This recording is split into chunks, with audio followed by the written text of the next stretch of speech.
Track 70. 1. Collaborate. 2. Commission. 3. Franchise. 4. Audit. 5. Restructure. 6. Revenue. 7. Subsidiary. 8. Thrive. Track 71. 1. We're giving a bonus to all the staff. 2. The company is expanding, so it's moving office. 3. Yesterday, I saw an interesting report. 4. This can be improved by other techniques. 5. Next year, I'm going to study media and marketing. Track 72. Good morning, everyone. I'd like to talk to you all about the department restructure and how it will affect our work. As you know, the company is expanding, and this means we'll need to recruit more staff and optimise our ways of working. So, I want to look at each of our teams and the changes which are planned to start next month. The sales team, headed by Gary Wilson, will be responsible for not only increasing the amount of business we do with our current customers, but also searching out new clients. As this is likely to be a labour-intensive task, Gary's team will need more staff, which is where Linda French's Human Resources team come in. Linda and Gary will collaborate on finding and employing 20 new sales members as soon as possible. However, not all staff will be recruited from outside. If this company is going to continue to thrive, each of the current team managers will need an assistant, and these positions will be internal appointments. Human Resources are sending out an email to all staff this week asking them if they would like to apply for one of the new positions, and interviews will begin next month. Now, in order for the sales team to increase revenue, the research and development team have to come up with some innovative products which will be better than those offered by other companies. Therefore, Zoe's team will start a month-long project to learn more about what our competitors make to help inform our design process. Their target will be to design and create 2 new ranges of products this year. As always, if any of you have an idea for a product, please contact Zoe about it. All ideas are welcome. Lastly, but just as importantly, I'd like to talk about Ian Smith's team. Obviously, aftercare service is crucial to the expansion of the company, so IT support will be making sure that all our customers are called to discuss our service as part of the follow-up system. Ian's team will also be upgrading our client support package to facilitate 24-hour access 7 days a week. Ian believes strongly that this will increase our competitiveness and be a real selling point for potential customers. Track 73. Welcome to this fire evacuation talk, everyone. I'm Melanie Brooks, the Fire Safety Manager here at Tech Base, and my office is on the 4th floor if you ever need to find me. Today, I want to run through the fire evacuation procedure now that we're in a new building. First of all, can I just remind you that if you hear the fire alarm, you should always head towards the main stairs in order to leave the building.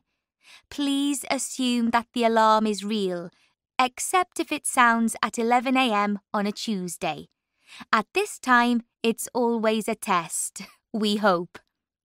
It's vital that you do not spend time collecting your bags or personal belongings because this wastes valuable evacuation time.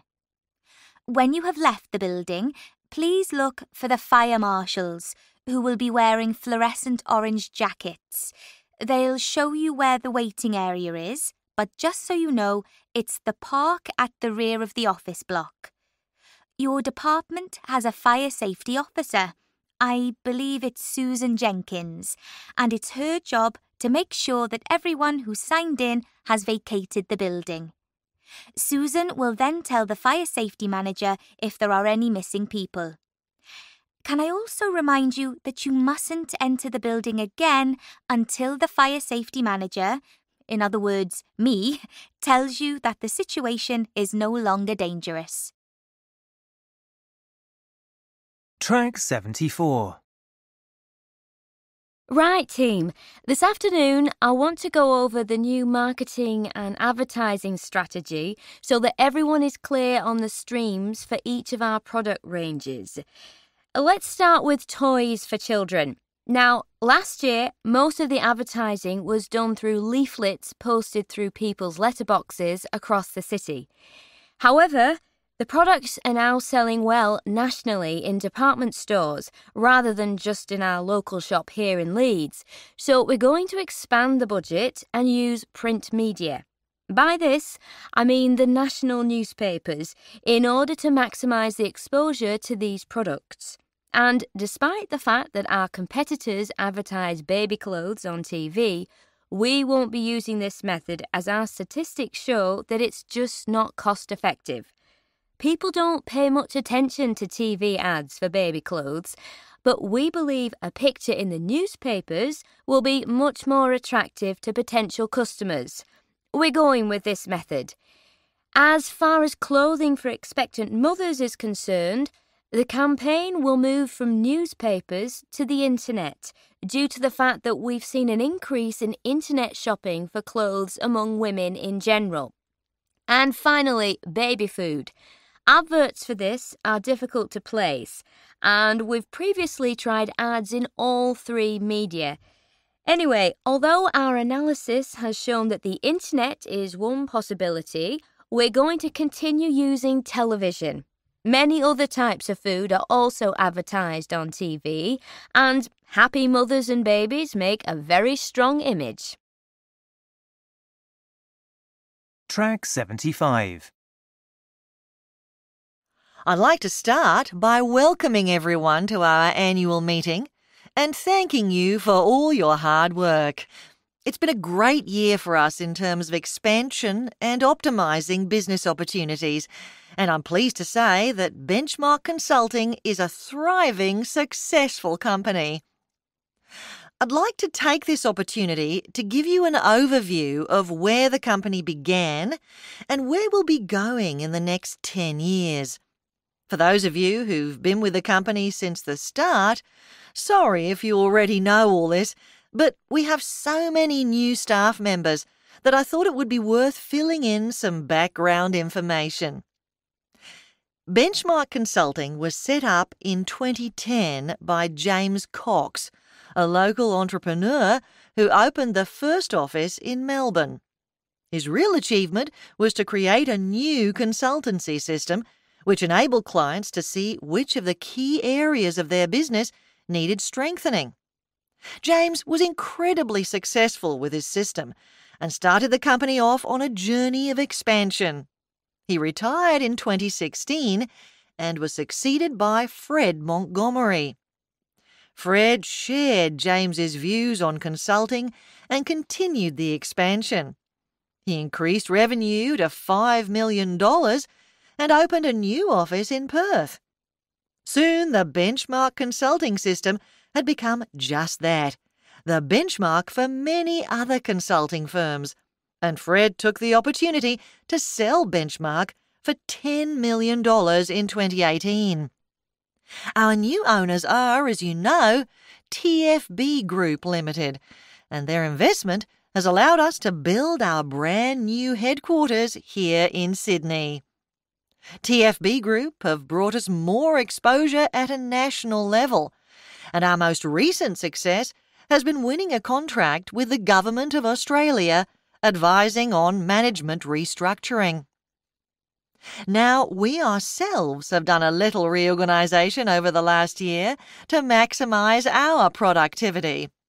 We've thought long and hard about the best location for the marketing department, as this is key to facilitating our future business.